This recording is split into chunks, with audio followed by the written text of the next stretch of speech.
আসসালামু আলাইকুম। আজকে আমরা প্রায় কোয়েল পাখি ছাড়ার পরে 2 থেকে 3 দিন পরে আমরা পাখিগুলো আবার অল্প জায়গার ভিতরে স্থানান্তরিত পূর্বের ভিডিওতে ডেসক্রিপশনে লিংক দেওয়া থাকবে। তাদেরকে বলছিলাম যে আমরা পাখিগুলো এত বেশি জায়গায় ছাড়ার কারণে আমাদের অনেক সমস্যা হচ্ছিল, অনেক পাখি মারা যাচ্ছিল ঠান্ডা লেগে, যার কারণে আমরা জাল দিয়ে চারিপাশ দিয়ে ঘিরে এবং ছোট্ট জায়গা বানায় দিচ্ছিলাম। মানে একটা ঘরের, আমাদের যে ঘরটা আছে সেটার অর্ধেকটা অংশ ঘিরে পাখিগুলোকে রাখতেছিলাম।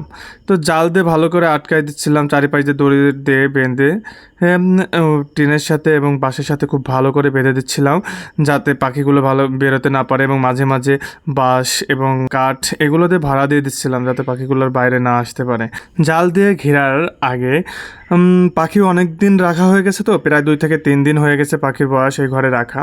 তো চারিপাশ দিয়ে যে আমরা কাঠের গুঁড়িগুলো দিছিলাম গুরুত্ব করে, সেগুলো অনেক ময়লা হয়ে গেছে, সেগুলো আমরা সরায় নতুন করে আবার কাঠের গুঁড়ি বিছাই দিলাম, বিছাই দিয়ে তারপরে চারপাশ দিয়ে রেডি করে তারপরে আমরা পাখিগুলো ছাড়ছিলাম। প্রতিটা বাঁশের সাথেই ভালো করে সুতো দিয়ে বেঁধে দিচ্ছিলাম, কারণ পাখিগুলো এই জাল হলো ঠকায় ঠকায় ফাঁসা করে বেরোয় যেতে পারে এবং এই রশিগুলো ছিঁড়ে ফেলতে পারে। যার কারণে আমরা প্রত্যেকটা জায়গায় বেঁধে দিচ্ছিলাম, যাতে কোনো জায়গায় একটা অংশ থেকে যাতে জালটা নিচে না পড়ে যায় বা উপর থেকে ছিঁড়ে সরে না যায়। তারপর আবার আমরা যে পাখিগুলো রাখছিলাম সেটা আবার খেসার ভিতরে ভরছিলাম, তো খেসা থেকে আবার পাখিগুলো গুনে গুনে ছাড়তেছিলাম।